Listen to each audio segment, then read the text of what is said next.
sección. Cuando él elegía el corderito, él tenía que caminar desde la orilla del campamento, del extremo. Recuerden que el santuario estaba en el centro geográficamente, ¿recuerdan? Geográficamente estaba en el centro del campamento. Así es que él tenía que tomar el corderito y caminar con él poco a poco hasta llegar al centro del campamento. Imagínense, ¿ustedes creen que el resto del pueblo sabía qué era lo que ese hombre iba a hacer? ¿Sabían ustedes? ¿Sabía el pueblo qué fue lo que el hombre hizo como para encaminarse con un cordero hasta el centro del campamento? ¿Qué hizo? ¿Qué había hecho? Había pecado. Así es que quiero decirles, parte de su confesión pública era caminar en medio del campamento dirigiéndose a la casa de Dios. ¿Le daría pena?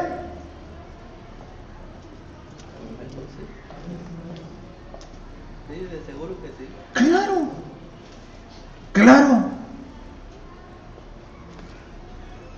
Pero qué satisfacción llegar allí, hacer la fila, me imagino, porque había otros que antes que él también habían llegado con el mismo propósito, llegando a su turno. Entonces le decía al sacerdote: esta es la ofrenda por mi pecado.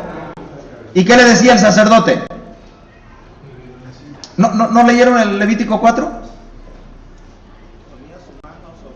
Ponía su mano sobre la cabeza del animalito. ¿Y qué hacía? Confesaba su pecado. Sobre las manos sobre la cabeza del animalito, confesando sus pecados o su pecado. Luego tomaba el cuchillo que el sacerdote ya tenía preparado y le decía: muy bien, ahora mátalo.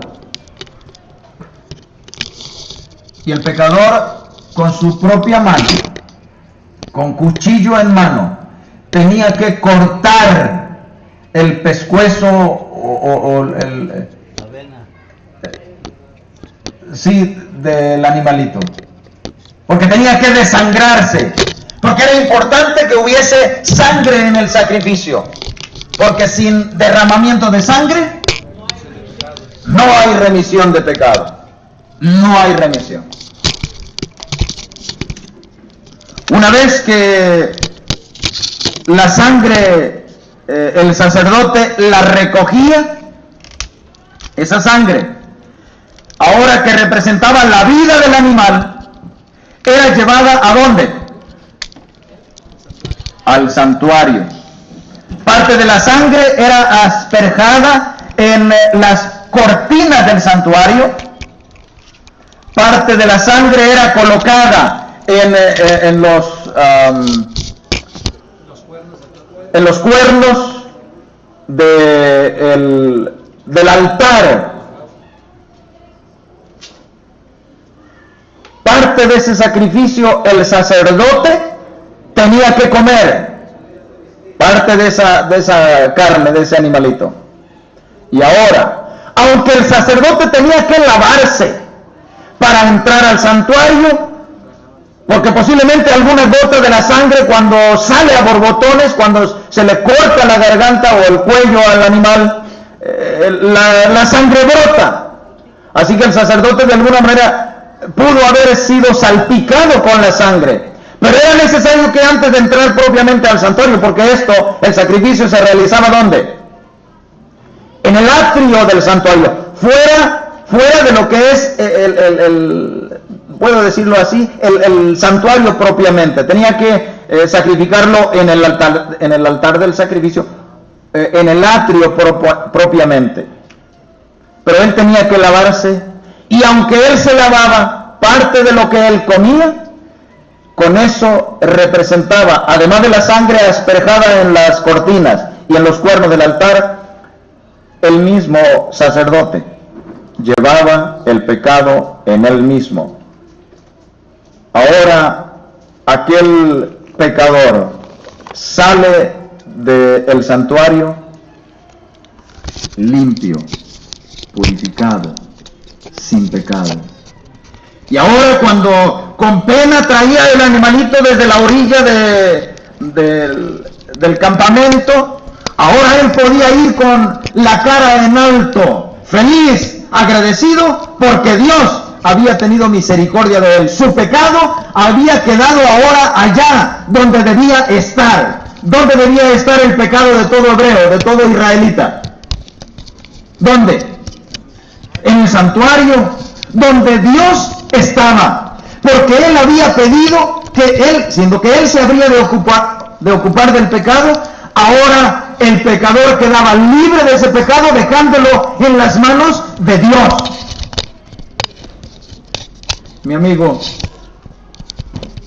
esta lección no tendría ningún significado si hoy nosotros no diéramos la aplicación de ello. Hoy tú y yo no necesitamos correr en la pena de venir por en medio de la congregación y traer un cordero aquí delante del sacerdote. Hoy no. Hoy tú y yo lo que necesitamos hacer, sí, es confesar a nuestro Dios y decirle: Señor, ocúpate de mi pecado. El sistema de sacrificios en el Antiguo Testamento representaba el hecho de que el hombre no es capaz por él mismo de encontrar solución a su pecado. Él no puede. Necesita de alguien ajeno a él. Necesita de una vida, en el Antiguo Testamento, de un animalito. En el caso nuestro, tampoco tenemos la solución para nuestro pecado. Necesitamos la vida de alguien más. ¿Quién es ese alguien más? Cristo Jesús. Él ya dio su vida allí en el Calvario. Ahora tú y yo lo que necesitamos hacer es venir y entregarle a Él nuestras preocupaciones. Decirle: Señor, hemos pecado. Eso tenemos que decirle. El pecado es real. El pecado es algo que inhibe tu desarrollo en tu vida espiritual. Yo quiero que tú estés consciente de eso esta mañana.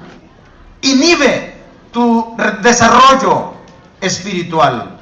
Tú no puedes cargar con el pecado. Y si cargas con él, entonces tú tendrás que morir con tu pecado, por tu pecado, en tu pecado, y finalmente te separará de Dios eternamente. Pero para eso no hay necesidad de que tú y yo tengamos que cargar con nuestro pecado, siendo que Dios ya ha hecho provisión para él. Cristo Jesús ha muerto en la cruz. Ahora tú y yo necesitamos aceptar ese sacrificio que se hizo allí en la cruz. Ahora necesitamos confiar en lo que Él hizo para que tu vida y la mía hoy queden libres de pecado. Para que tu vida y la mía hoy puedan desarrollarse libremente, porque Dios nos conduce y nos conduce a la patria celestial. Amén. Esta mañana tú y yo necesitamos entender eso, que el pecado es una realidad en tu vida y en la mía, pero que Dios ha hecho provisión para que tú y yo no tengamos que cargar con ese pecado. Número 2, Dios nos ha dado el privilegio de hacer esa transferencia de nuestros pecados a Cristo Jesús. Tu deber y el mío son transferir tus pecados y los míos a aquel que puede perdonarlos. ¿Qué significa el hecho de transferir tus pecados a aquel que los puede perdonar? ¿Qué significa transferir? Confesárselos a Él. Hacer lo que el pecador en el Antiguo Testamento hacía, colocando las manos sobre la cabeza del animal. Ahora tú y yo necesitamos decirle: Señor Jesús, mira, por mi pecado yo no tengo ninguna solución. Lo único que tengo es la provisión que tú has hecho por tu gracia solamente, por tu misericordia. No hay ninguna otra razón para que tú y yo vengamos con nuestra carga de pecado y se la coloquemos en alguien que no lo ha hecho, para que él cargue con la culpa. Lo único que nos habilita en esta mañana es la gracia, la misericordia perdonadora de Cristo Jesús.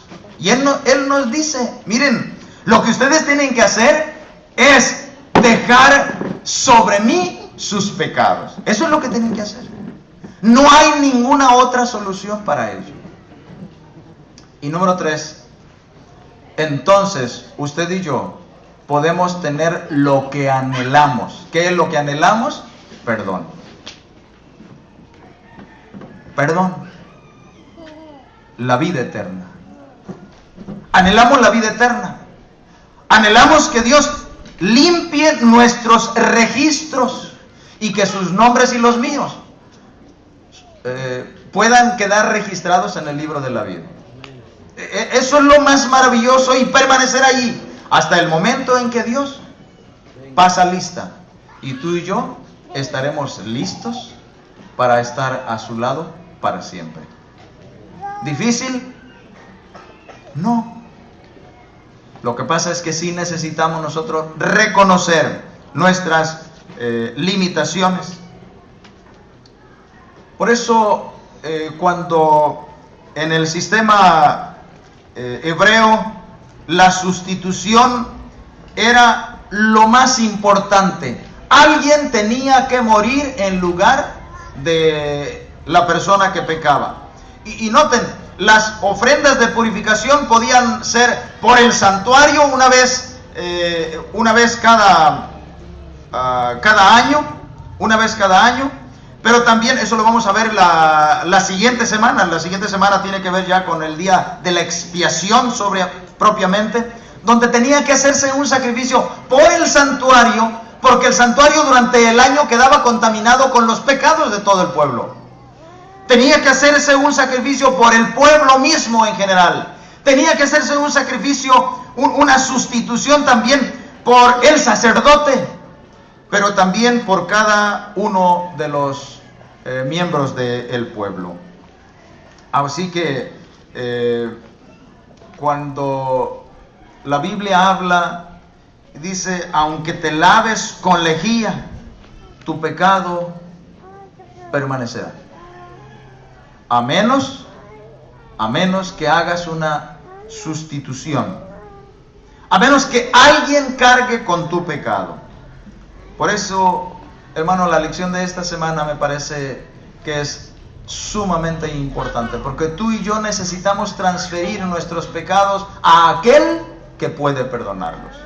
A Él solamente. A nadie más. Sí, puede haber grandes hombres buenos en esta tierra, pero ninguno de ellos tiene la capacidad para perdonar un solo pecado, por mínimo, por involuntario, como era en el caso de aquellos que ofrecían un sacrificio de sustitución o una ofrenda de purificación por alguna infracción involuntaria de la ley. ¿Recuerdan el caso? Tenían que traer una cabra como ofrenda por ese pecado involuntario. Yo creo que esto no importa la magnitud para el Señor.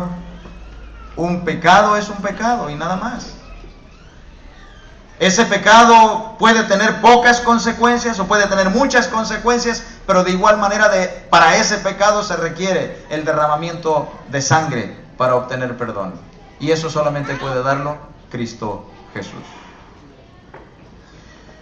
Bueno, hemos mencionado varias cosas esta mañana. ¿Pudiera tener algún comentario de alguno de ustedes? Hay un comentario aquí, si podemos tener el micrófono. Así, por favor, háganle llegar ahí el micrófono.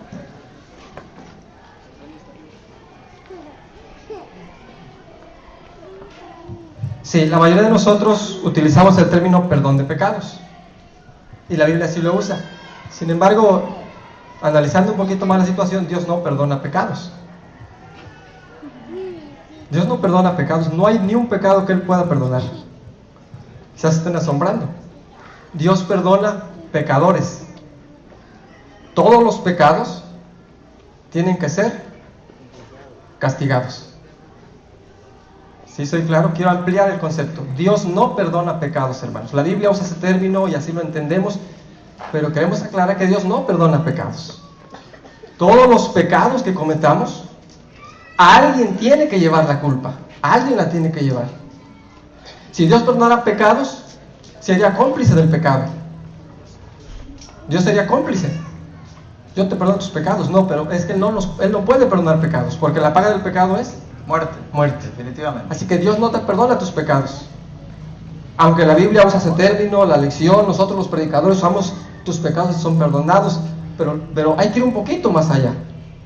Cuando Dios dice que Dios perdona tus pecados, lo que realmente está haciendo es, Dios te está perdonando a ti. Porque tus pecados, la Biblia dice claramente, mas Jehová cargó en Él el pecado de todos nosotros. Al que no conoció pecado, por nosotros lo hizo pecado. Y solamente quería esto decirlo para quizás podamos entender que el pecado trae sus consecuencias eternas. Si lo